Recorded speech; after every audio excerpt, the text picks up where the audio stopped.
नमस्कार, आप देख रहे हैं एनएमएफ न्यूज और मैं हूं आपके साथ श्रावणी पटनायक। भारत और पाकिस्तान के बीच एशिया कप टूर्नामेंट हुआ, जिसमें भारत ने पाकिस्तान को मुंहतोड़ जवाब देते हुए बुरी तरीके से हरा दिया। मैच की शुरुआत होने से पहले ही कई सारे विवाद हुए। भारत में देखा गया कि किस तरीके से लोग इस मैच के खिलाफ थे।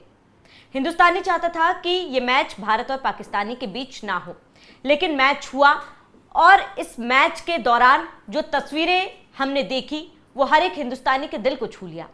लेकिन उस पूरे प्रकरण से पाकिस्तान अभी भी बौखलाया हुआ है। दरअसल जब भी मैच शुरू और खत्म होता है, एक प्रोटोकॉल होता है जहां पर दोनों टीमें एक दूसरे के साथ हाथ मिलाती है और फिर आगे खेल की शुरुआत होती है। लेकिन यहां भारतीय खिलाड़ियों ने ऐसा नहीं किया। किसी भी क्रिकेटर्स के साथ, किसी भी पाकिस्तानी क्रिकेटर्स के साथ ना हाथ मिलाया, ना उनके बीच किसी भी तरीके की कोई भी ग्रीटिंग्स हुई, जिसके बाद से पाकिस्तान लगातार बौखलाया हुआ है। पीसीबी की तरफ से शिकायत भी दर्ज कराई गई भारत के इस तरीके के व्यवहार से। लेकिन पाकिस्तान इतना ज्यादा बौखलाया हुआ है कि अपने मीडिया में जो पूर्व क्रिकेटर है मोहम्मद यूसुफ, वो अनगल बयान तो दे ही रहे, लेकिन इसके साथ ही वो अपने भाषा का मर्यादा भूल चुके हैं। मोहम्मद यूसुफ ने भारतीय कैप्टन सूर्य कुमार यादव के खिलाफ आपत्तिजनक टिप्पणी की है। क्या कहा उन्होंने, जरा वो सुनिए। बाइकॉट के बाद भी how did they know this all happened in the match? Jeff boycott की बात ना कर रहे हैं। असल में ये फिल्मी दुनिया से निकल पा रहे हैं। हाँ जी, फिल्मी दुनिया से बेचारे वो हर वक्त फिल्म ही चल रही है वहाँ। ये सूर्य कुमार जो है, सूर्या कुमार यादव, अच्छा सूर्या कुमार यादव, सूर्य कुमार यादव, इसने जो हरकत की है, यादव। और इंडिया को देखे शर्म आनी चाहिए जिस तरह जीतने की कोशिश कर रहे हैं, अंपायर को साथ मिला के रेफरी के जरिए टॉर्चर करवा रहे हैं। तो ये एक हाई नोट है। आप देखें उनके अंपायर की उंगली शायद मोदी को दे दी थी, जब हम लोग आउट करते थे तो वो भाई उंगली नहीं उठती थी, बांध देते थे, हाथ बांध देते थे। ये तो जग जाहिर है, पाकिस्तान जब भी मुंह की खाता है, जब भी हारता है, वो अपने हार का ठिकरा कहीं ना कहीं फोड़ता ही है या फिर अपना गुस्सा इस तरीके से जाहिर करता है। लेकिन इस बार आप एक पूर्व क्रिकेटर है एक देश के, मोहम्मद यूसुफ ने जिस तरीके से सूर्य कुमार यादव का नाम सुअर से जोड़कर कहा, उसके बाद से लगातार विवाद हो रहा है। इन तमाम चीजों के बीच ये एक बड़ा सवाल है कि क्या आप अपनी बौखलाहट में अपनी मर्यादा भूल जाएंगे? इसी पर हम चर्चा करेंगे। मेरे साथ मेरे सहयोगी रोहित जुड़े हुए हैं। रोहित, क्योंकि हमने क्रिकेट मैच शुरू होने से पहले भी चर्चा की थी, जब क्रिकेट मैच हुआ तब हमने देखा कि किस तरीके से पहलगाम हमले में जो निर्दोष लोग मारे गए थे, भारतीय कप्तान ने ये मैच, ये जीत उनके नाम किया। लेकिन उसके बाद भारतीय क्रिकेटर्स ने यह साफ कर दिया कि ये सिर्फ खेल है, हमारा पाकिस्तान के साथ किसी भी तरीके का कोई रिश्ता नहीं है, और ये हमने तस्वीरों में भी देखा। लेकिन जिस तरीके से मोहम्मद यूसुफ, जो पूर्व क्रिकेटर है पाकिस्तान के, जिस तरीके से उन्होंने अमर्यादित टिप्पणी की है, उसको आप कैसे देखते हैं? मुझे लग रहा है कि मोहम्मद यूसुफ सुअर खा के आए थे और अच्छा टेस्ट रहा होगा सुअर का, इसीलिए टीवी चैनल पर जब वो बैठे तो उनके मुंह से वही शब्द निकल रहे थे। बाकी हो सकता है कि पाकिस्तान में ये लोग सुअर पूजते भी हों और घर में भी पालते हों। हो सकता है कि उसी सुअर के साथ रहते भी हों जिसकी बात मोहम्मद यूसुफ योहाना कर रहे थे। अभी पाकिस्तान में हो सकता है कि ऐसा होता हो, हालांकि भारत के में तो ऐसा नहीं होता है। यहाँ जो इस्लाम को मानने वाले हैं उनके लिए कितना डेरोगेटरी है ये शब्द, या किसी के लिए भी वो दुनिया जानती है। लेकिन हो सकता है कि पाकिस्तान में ये बहुत अच्छा पोर्क खाते हों, नाश्ते में, डिनर में, लंच में, और अपने बच्चों को भी खिलाते हों, फैमिली वालों को भी खिलाते हों, इसीलिए इनके मुंह से ये शब्द निकल रहे थे। बाकी जिस आतंकवादी की चर्चा हम कर रहे हैं, मैं पहले दिन से कह रहा हूं कि ये क्रिकेटर नहीं है, ये रिप्रेजेंट करते हैं अपने आतंकवादी संगठनों को। एक नाम शाहिद अफरीदी था, उसके साथ एक नाम और जोड़िए, मोहम्मद यूसुफ योहाना। ये उन्हीं आतंकवादियों का स्लीपर सेल है जो दुनिया में लंबे वक्त तक क्रिकेट खेला है। पाकिस्तान में 15 प्लेयर जो चुने जाते हैं किसी टूर्नामेंट, किसी सीरीज के लिए, उनमें से जो 11 मैच खेलते हैं वो ना मैच नहीं खेलते हैं, वो आतंकवादियों के लिए स्लीपर सेल का काम करते हैं। They are all terrorist. Pakistani team terrorist है, इस बात को मानना पड़ेगा, और मैं बहुत अच्छे शब्दों में कह रहा हूं क्योंकि बहुत मर्यादा है यहां पर बोलने की। तो मोहम्मद यूसुफ जो अपने धर्म का नहीं हुआ, जो अपनी कौम का नहीं हुआ, वो इनका क्या होगा। ये मोहम्मद यूसुफ है, ये पहले ईसाई था, फिर इसको सईद अनवर एक क्रिकेटर है पाकिस्तान के, टीम में खेलता था पहले, उसने इसको बना दिया मुसलमान, कहा कि यहाँ आ जाओ, ईसाई धर्म में कुछ नहीं रखा है। धर्म परिवर्तन मैच के बीच में हुआ है।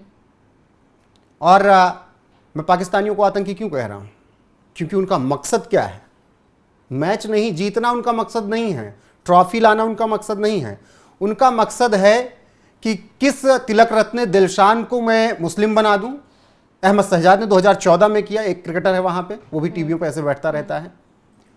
और सईद अनवर ने इसको, ये जो मोहम्मद यूसुफ योहाना दिख रहा है, पहले ईसाई हुआ करता है, इसको बना दिया मुस्लिम। तो इन सब का मकसद है अपनी कौम का विस्तार करना, जो क्रिकेट खेलने के लिए नहीं है। और फिर कौम का विस्तार करके उनके हाथ में गोला बारूद बम देना और फिर आतंकवादी पैदा करना। शाहिद अफरीदी जिसका भाई आतंकवादी रहा, भारत में उसे दौड़ा दौड़ा कर सेना ने मारा था। शाहिद अफरीदी हमेशा कहता रहा कि मेरा उसका कोई कनेक्शन नहीं था। बहुत से इस पाकिस्तान में अफरीदी हैं, हो सकता है कि दूर के परिवार का रहा, लेकिन पाकिस्तानी अफरीदी का भाई आतंकवादी रहा, उसको मार गिराया भारतीय सेना ने। लगभग 2005 की बात है शायद, या 4 की। इसी तरीके से सईद अनवर इसको इस्लाम में कन्वर्ट करवाता है। अहमद शहजाद तिलक रत्न दिलशान से कहता है, मैच के दौरान, मैच खत्म होता है, दोनों चलते रहते हैं, कहता है इस्लाम कबूल करोगे। वीडियो है, इजिली अवेलेबल है, यूट्यूब पर जाकर आप देखिएगा। तो इन पाकिस्तानियों, इन आतंकिस्तानियों, इन पाकिस्तान के आतंकी प्लेयरों की मानसिकता यही है, जो कहते हैं कि स्पोर्ट्समैनशिप सबसे बड़ी बात होती है। उन्हें सूर्य कुमार यादव ने भिगो कर दे दिया जब 14 तारीख को पाकिस्तान को हराया। उसके बाद जब उन्होंने पोस्ट मैच प्रेजेंटेशन में बोला, फिर एक पाकिस्तानी चैनल के पत्रकार ने सूर्य कुमार यादव से ये सवाल फिर किया कि हाथ नहीं मिलाया आपने, ये स्पोर्ट्समैनशिप के खिलाफ था। तो सूर्य कुमार यादव ने कहा कि हम कल भी, आज भी और हमेशा अपनी सेना के साथ खड़े हैं। पहलगाम में जो कुछ हुआ, हम उन परिवारों के साथ खड़े हैं। और हर चीज़ स्पोर्ट्समैनशिप नहीं होती है, स्पोर्ट्समैनशिप से ऊपर बहुत ज़्यादा चीज़ें होती हैं। अब देश में भी तमाम लोग कह रहे हैं कि ऊपर वाले लोगों ने बुलवाया, जिसने भी बुलवाया, लेकिन सूर्य कुमार यादव ने जो बोला, गौतम गंभीर ने बोला, जो किया वो ठीक किया। अब कुछ लोग तो ये कह रहे हैं कि हाथ इसलिए नहीं मिलाया क्योंकि हार्दिक पांड्या के हाथ में 18 करोड़ की घड़ी थी और जितने प्लेयर हैं 8, 9, 5 करोड़, 6 करोड़, 3 करोड़ की घड़ी पहन रखे थे, कौन चोरी कर लेता, कौन हाथ साफ कर देता पाकिस्तान टीम से, इसीलिए हाथ मिलाना मुनासिब नहीं समझा टीम इंडिया वालों ने। और ये यूं ही नहीं कहा गया, न्यूजीलैंड की टीम गई थी पाकिस्तान और वहाँ पर पाकिस्तान के न्यूजीलैंड के एक प्लेयर थे, उनका आईफोन और मोबाइल घड़ी गायब हो गई ड्रेसिंग रूम से। कौन चोरी करेगा भाई। तो इन भिखमंगों, इन नामुरादों, इन जाहिलों, इन आतंकवादियों को यह समझना चाहिए कि भारत ने खेल लिया, ये बड़ी बात थी। बिल्कुल। लेकिन जिस तरीके की भाषा का प्रयोग ये कर रहा है, ईसाई यूसुफ योहाना जो अब मुसलमान बन चुका है, वो कहावत है कि नया नया मुल्ला ज़्यादा प्याज खाता है। तो यूसुफ योहाना नया नया मुल्ला बना है और वही मैं कह रहा हूँ कि सुअर खा के आया रहा होगा और इसके यहाँ खाते होंगे। पाकिस्तान में हो सकता है कि सुअर का नाश्ता चलता हो और पाकिस्तान वाले पूजते भी होंगे मोहम्मद यूसुफ योहाना जैसे लोग, तो इसीलिए सुअर खा के आया होगा, निकल गई होगी सुअर जैसी बातें उसके मुंह से और मुंह भी उसका वैसे ही है देखने में। और अब लोग कहेंगे कि फंबल था, टीवी पर हो जाता है, कभी एंकर से हो जाता है, कभी गेस्ट से हो जाता है। अरे 1 मिनट वीडियो चल रही, माफ़ी मांग लेता ना, हमसे फंबल होता है, हम तुरंत कहते हैं कि माफ़ कीजिएगा, हम आगे बढ़ रहे हैं या शब्द सही करते हैं। उसने बहुत सोच समझ कर बोला सूर्य कुमार यादव की जगह इस शब्द को, और यह दर्शाता है कि कितनी जाहिल वाली मानसिकता है। इन्हीं को इस देश में इंजी भाई, यूसुफ भाई, वसीम भाई करते रहते हैं। इसी देश के क्रिकेटर जो आज ज्ञान दे रहे हैं, जो आज ज्ञान दे रहे हैं कि नहीं खेलना चाहिए, इसी देश के क्रिकेटर को मैं बता रहा हूं। वो इंजमामुल हक कभी नहीं बोलते, इंजी भाई बोलते हैं, और देखिएगा एक दिन वो भी आतंकी निकलेगा। इंजी भाई बहुत अच्छे हैं, घंटा के इंजी भाई अच्छे हैं। मोहम्मद यूसुफ भाई बहुत शानदार थे।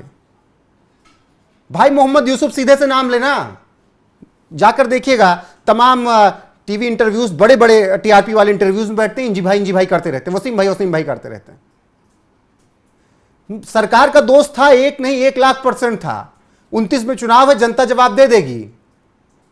नहीं, 27 में चुनाव है, लगातार ही चुनाव है, जनता जवाब दे देगी। हाल फिलहाल में और राज्यों में चुनाव, वहां जवाब दे देगी क्यों मैच करवाया तुमने पाकिस्तान के साथ, आतंकवादियों से क्यों खिलाया। लेकिन जिस तरीके से आप लोग डिप्लोमेटिक हो जाते हो, आप लोग दोगलेपंथी करते हो, जो आज ज्ञान दे रहे हैं तमाम क्रिकेटर्स, शाहिद अफरीदी के फाउंडेशन में जब पैसा भेजा गया इस देश के क्रिकेटर द्वारा तो कहां लगा? बिल्कुल। तब आपको शाहिद अफरीदी बहुत अच्छा लगता था, लाला है, लाला है। लाला नहीं भाई, आतंकवादी है। इस बात को अपने दिमाग में बैठा लेना होगा। और उन क्रिकेटर को, दोनों क्रिकेटर को समझ में आ गया, बहुत सम्मानित हैं, भारत के लिए बहुत ट्रॉफीज जिताई, 2 वर्ल्ड कप भी जिता है। मैं तो जब से बड़ा हुआ मुझे पता लग गया कि पाकिस्तानी हमारे दुश्मन हैं। और हर एक क्रिकेटर, क्रिकेट में भी खेलता था, अंडर 17 तक अच्छा खासा खेल गया, तब भी मुझे पता था कि अगर भविष्य में कभी कुछ हुआ तो इनसे वो वाली दोस्ती तो नहीं होगी कि 2021 में विराट कोहली की तरह मैं हाथ में हाथ डालकर और गले में गले डालकर बाबर आजम के साथ तस्वीर खिंचवाऊंगा। मुझसे ये नहीं होगा कि रिजवान के साथ मैं टिप्स बांटूंगा। 2021 की तस्वीर मुझे आज तक चुभती है और मेरे हर प्लेटफॉर्म पर है। मैंने कहा था कि विराट कोहली साहब, मर्यादा उतनी ही जितनी जायज रहे। इन आतंकवादियों के साथ हंसी खुशी से मिलना ठीक नहीं। मैंने उस वक्त भी सवाल उठाया महेंद्र सिंह धोनी पर कि आपने क्यों उनको टिप्स दी, क्यों उनसे बात की? आप आइडल हमारे। और इस देश के क्रिकेटर को समझना होगा, जो शिखर धवन आज बोल रहे हैं कि हमें इनके साथ नहीं खेलना, कोई भी मंच हो, या तो आकर प्रेस कॉन्फ्रेंस एक करवाई, बोलिए कोई लीग मुकाबला नहीं होगा, हमारा सेमीफाइनल और फाइनल खेलना मजबूरी होगी प्रोफेशनल तौर पर, वही खेलेंगे। और पाकिस्तान की इतनी औकात नहीं है कि वो हर बार सेमीफाइनल फाइनल पहुंच जाए। क्या क्या नहीं बोलते आपके क्रिकेटर्स को। और हमारे क्रिकेटर्स अपने ट्वीट को लग रहा है कि पिछले 5 दिन से बंद करके रख लिए हैं। नहीं भाई, ट्वीट नहीं करना है, हमारे तो फैन उधर रहते हैं। इससे पहले भी जब हमने चर्चा की थी, इस पर हमने चर्चा की थी कि क्रिकेटर्स ने मना क्यों नहीं किया इस मैच को खेलने से। आप मैच खेलते, मैच के पहले आपके तरफ से, पूरे प्लेयर्स की तरफ से कोई भी बयान, किसी भी तरीके का बयान सामने नहीं आता है, और उसके बाद आप सिंपल एक लाइन ये कहते हैं कि ये केवल मैच है, पाकिस्तान के साथ हमारा कोई भी अन्य संबंध नहीं है, पहलगाम हमले के लिए ये जो ट्रॉफी है वो समर्पित है। लेकिन बड़ा सवाल है कि क्या ये काफी है? क्यों नहीं आपने बैकआउट किया? और अब जो पाकिस्तान जिस तरीके से जहर उगल रहा है, हर मंच पे हमेशा हमने देखा है कि पाकिस्तान हर स्तर पर गिरा है। जब जब पाकिस्तान हारा है तब तब पाकिस्तान ने अपनी सारी मर्यादाएं भूली है। लेकिन भारत के खिलाड़ी जो है हमेशा से मर्यादित तरीके से अपनी बात रखते हैं। लेकिन ये एक ऐसा मुद्दा है जिस पर खुल के हमें सामने आना चाहिए, लेकिन कोई भी खुलकर नहीं बोला इस मामले में। देखिए, मर्यादा तो उनके पास है ही नहीं, लेकिन भगवान श्री कृष्ण कहते हैं कि जब पानी सर से ऊपर जाए तो फिर जवाब देना जरूरी हो जाता है। दुनिया हमें जानती है कि हम कितने सौम्य हैं, हम कभी भी शुरू नहीं करते हैं लेकिन ख़त्म हम ही करते हैं। जब इतनी बातें हो जाएं तो मुझे लग रहा है, और मैं आज मांग कर रहा हूं, मैं आज कह रहा हूं, जितने पूर्व क्रिकेटर्स को हमने सब कुछ दिया, उनके मैचेस देखने के लिए हम कहां कहां नहीं गए, टिकट कितने की रही हो, लेकिन हम उनको सपोर्ट करने के लिए गए। इस बुरे से बुरे दिन में जब पूरा देश बाइकॉट कर रहा था, तब भी देश ये कह रहा था कि बाइकॉट इसलिए है कि मैच नहीं देखेंगे, लेकिन हम ये नहीं चाहते कि हमारी टीम हार जाए। कुछ नामुराद थे जो चाहते थे इसी देश में हार जाए, हमारे आसपास भी थे, वो बक रहे थे ये बातें कि हार जाए हार जाए हार जाए, ताकि वो डिफेंड कर सकें अपने किसी फेवरेट को।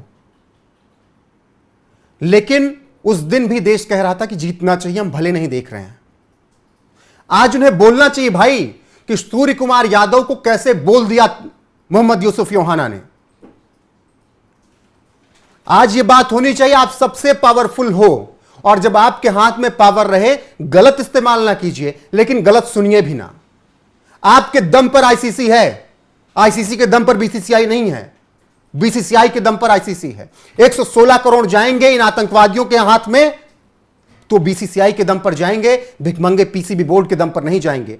मैं कह रहा हूं 2 रुपए की टॉफी का स्पॉन्सर नहीं ला सकते हैं। पेप्सी का ऐड आज तक इनके यहां चल रहा है स्पॉन्सर में, इनकी जर्सियों पर। पेप्सी हमारे यहां पता नहीं कितने साल पहले था स्पॉन्सर। तो उन क्रिकेटर्स को बोलना होगा, आज सामने आना होगा। मुंबई में बैठे हों या फिर कलकत्ता में बैठे हों भाई साहब, या फिर दिल्ली में या चंडीगढ़ में, या फिर बिहार और झारखंड में, आपको बोलना होगा कि जो कुछ भी कहा गया पाकिस्तान की तरफ से उस पर पीसीबी आकर माफी मांगे। यह क्या, इससे पहले ऐश्वर्या राय बच्चन को इस तरीके से बोल दिया गया इसी पाकिस्तानी टीवी पर, तब भी हम मौन रहे। बॉलीवुड पूरा खामोश था उस वक्त। ऐश्वर्या राय बच्चन की लाइफ क्या रही, कैसी नहीं रही, वो टिप्पणी करने के लिए 140 करोड़ लोग इस देश में हैं, वो टिप्पणी नहीं कर सकते हैं। सिंपल सी बात है। और मैं फिर कह रहा हूं कि अगर आज आप लोग सामने नहीं आए, मैं नहीं कह रहा हूं कि उस मोहम्मद यूसुफ योहाना सुअर की तरह आप लोग बाहर निकलकर बात कीजिए, उसके शब्दों में बात कीजिए, लेकिन संदेश देना जरूरी है, अपना स्टैंड लेना बहुत जरूरी है। बिल्कुल। और अगर आप आज नहीं लेंगे तो आज सूर्य कुमार यादव को बोला गया है, आपकी आर्मी को तो क्या क्या नहीं बोला गया, कल को कुछ और बोला जाएगा, कल को जो खामोश हैं उनके लिए भी बोला जाएगा। वो मैं दोनों तरफ बात कर रहा हूं। जो इस देश में दो सबसे बड़े पावरफुल और सेलिब्रिटीज वाले लोग हैं, उन दोनों को मैं कह रहा हूं। इनके ऊपर जब बीतती है तो ये चीखने चिल्लाने तो लगते हैं, लेकिन जब इनकी बोलने की बारी आती है तो कहते हैं कि हमारे फैन हैं सरहद के पार बहुत, और खासकर ये बॉलीवुड वाले। ऐश्वर्या राय बच्चन के सपोर्ट में कोई नहीं आया था उस वक्त। माधुरी दीक्षित को लेकर बोली गई इसी तरीके की टिप्पणी की गई, एक पूर्व क्रिकेटर ने किया था, हालांकि उसने माफी मांगी जब भारत ने बहुत विरोध किया था सोशल मीडिया पर। तब बॉलीवुड वाले साथ नहीं आए थे, एक शब्द नहीं कहा कि क्यों बोल दिया। लेकिन हां, दलजीत दोसांझ की फिल्म का बाइकआउट करना होगा, सब आ जाओगे साथ में। वो भी तब रोहित जब उस मूवी की पूरी शूटिंग पहलगाम हमले के पहले हुई थी, ये मैच तो बहुत ही बाद में हुई है। वही मैं कह रहा हूं कि आपको अपने स्टैंड को क्लियर करना होगा पाकिस्तान के साथ। बाकी मन की भावना है, अगर पाकिस्तान से क्रिकेट नहीं खेलनी है तो पूरा पाकिस्तान साफ करो। बिल्कुल। पाकिस्तान से क्रिकेट नहीं खेलना है तो पूरा पाकिस्तान साफ करिए, आपके लिए बड़ी बात नहीं है। आपने 3 दिन में उनको औकात बता दी, 71 में आपने औकात बता दी, तो एक बार और दम लगा दीजिए 3 दिन का। फिर यह मत देखिए कि मोहम्मद यूसुफ सिविलियन है, आतंकवादी है, भाषा देख रहे हैं उसकी। शाहिद अफरीदी जिसका भाई आतंकवादी रहा, उससे क्या उम्मीद करेंगे, वो तो आतंकवादी पैदा ही होगा ना। और उसी का दामाद खेल रहा था जिसको दौड़ा के मारा अभिषेक शर्मा ने। तो मोहम्मद यूसुफ योहाना ने जो कुछ कहा है वो बहुत सोच समझ कर कहा। एंकर और जो और एक आध दो बैठे थे उन्होंने संभालने की कोशिश की, लेकिन मोहम्मद यूसुफ योहाना ने जो कहा उस पर उन्होंने तुरंत टिप्पणी नहीं की, माफी नहीं मांगी। और ऐसे में बीसीसीआई को अपना इतना दम तो दिखाना चाहिए कि आईसीसी के किसी भी पैनल में पाकिस्तान का कोई शख्स ना हो, किसी भी टूर्नामेंट में आईसीसी के मैचेस को कवर करने वाला कमेंटेटर, मैच रेफरी ना हो, जैसे वसीम अकरम अभी कर रहा है या वकार यूनिस कर रहा है एशिया कप में। किसी भी आईसीसी के इवेंट्स में ब्रॉडकास्टिंग में ना हो, कहीं कहीं स्वार्थी होना पड़ता है, एक आंख से आपको देखना पड़ता है। जैसा आपको ये सोचना पड़ेगा कि अगर आप इस सबसे बड़ी संस्था में अभी पावरफुल हैं तो आप उन सब का बदला लीजिए। जब भारत कमजोर था ना 2007 में, तो कोई पूछता नहीं था बीसीसीआई को, और जैसे मन करता था जहीर अब्बास का, जहीर अब्बास हुआ करता था एक वक्त आईसीसी का चेयरमैन, पाकिस्तान का भी एक था, वो साइकिल है, होता ही होता रहता है। लेकिन आपको इतना पता है कि कल को कोई भी बन जाएगा तो आपका कुछ भी नहीं जाएगा, क्योंकि जिस दिन आपने अपनी मुट्ठी बंद की आईसीसी अपनी औकात में आ जाएगा। तो आप पावरफुल हैं तो गलत इस्तेमाल ना कीजिए, लेकिन गलत सुनिए भी मत। आप गलत सुनने वालों को जवाब दीजिए। और इस देश से भी मैं अपील कि मोहम्मद यूसुफ योहाना के लिए जितने शब्द हों, आप लोग फ्री हैं सोशल मीडिया पर, बिल्कुल उन शब्दों का प्रयोग आप कर सकते हैं। और पूर्व क्रिकेटर्स प्लीज रिचार्ज ना हो तो आप सोशल मीडिया पर ट्वीट कीजिए, कुछ नहीं तो जिसकी सिम होगी 300 से ज़्यादा तो रिचार्ज महीने वाला होगा, आदमी कर देगा आपका, हम लोग कर देंगे। आप ट्वीट कीजिए। 140 करोड़ फैंस अगर आपके यहां पर हैं तो आपको क्या फर्क पड़ता है टुच्चे से 2-4 करोड़ फैंस के लिए यार। उनके पॉडकास्ट में गालियां दी जाती हैं हमें और आप लोग खामोश बैठे रहते हो। फिर कहोगे उनकी भाषा में हम क्यों बात करें। अरे उन्होंने भी तो हमारे ऊपर हमला किया ना, भारतीय सेना कह देती है हमला कर रहे हैं, हम उनकी भाषा में क्यों बात करें। भारतीय सेना ने कहा आओ बताते हैं, ऐसी बात होती है। फिर जब मारना शुरू किया तो अमेरिका तक भागा, भैया देखो परमाणु कार्यक्रम पे ठोक के चला गया मिसाइल। जब भारतीय सेना से पूछा गया तो उन्होंने कहा लाशें गिनना हमारा काम नहीं, वो गिन लेंगे, हमारा काम था ऑपरेशन करना। बिल्कुल रोहित, और कहीं ना कहीं आप जो हमारा काम है हमें एटलीस्ट वो करना चाहिए, हमें आवाज उठानी चाहिए, चाहे हम आम नागरिक हो, चाहे भारतीय क्रिकेटर्स हो। जिस तरीके से पाकिस्तान ने इस तरीके से अपशब्दों का इस्तेमाल किया, पाकिस्तान के पूर्व क्रिकेटर ने इस्तेमाल किया, हम भले ही उनके शब्दों में जवाब नहीं दे सकते, लेकिन जवाब देना बहुत ही जरूरी हो जाता है हमारे लिए, खुद के लिए, हर एक हिंदुस्तानी के लिए और पूरे भारतवर्ष के लिए। सोशल मीडिया सबसे बड़ा हथियार है फिलहाल हमारे पास। आप सभी दर्शकों से भी यही निवेदन है, जिस तरीके से बयान दिया गया है मोहम्मद यूसुफ की तरफ से, उस पर आपका क्या कहना है? हालांकि हमारा वीडियो तो वो लोग देख नहीं पाएंगे पाकिस्तान में, क्योंकि डरे सहमे खौफ में पाकिस्तान वालों के पास हमारा चैनल बैन है, वहाँ पर एनएमएफ न्यूज़ नहीं दिखता है। ऑपरेशन सिंदूर के दौरान जब उनकी नामुराद चीज़ों को हमने दिखाया, तब डर सहम के शहबाज शरीफ, मुनीर जैसे आतंकवादियों ने एनएमएफ न्यूज़ को बैन कर दिया। लेकिन सोशल मीडिया, ट्विटर पे तो आपको वीडियो मिल ही जाएगा, फेसबुक अगर नहीं बैन हुआ होगा, बाकी इतना शेयर होगा कि किसी न किसी उस पर पाकिस्तानी देख ही लेंगे। तो वो हमसे खौफ खाए हुए हैं, केवल एनएमएफ न्यूज़ के 2.5 करोड़ लोग, 3 करोड़ जो लोग सब्सक्राइबर हैं उनसे खौफ खाए हैं। तो 140 करोड़ लोगों का सामना करना की हिम्मत उनमें है नहीं। बिल्कुल बिल्कुल। तो आप सभी दर्शकों का इस पूरे मामले पर क्या कहना है हमें कमेंट कर जरूर बताएं, साथ ही बने रहिए एनएमएफ न्यूज़ के साथ।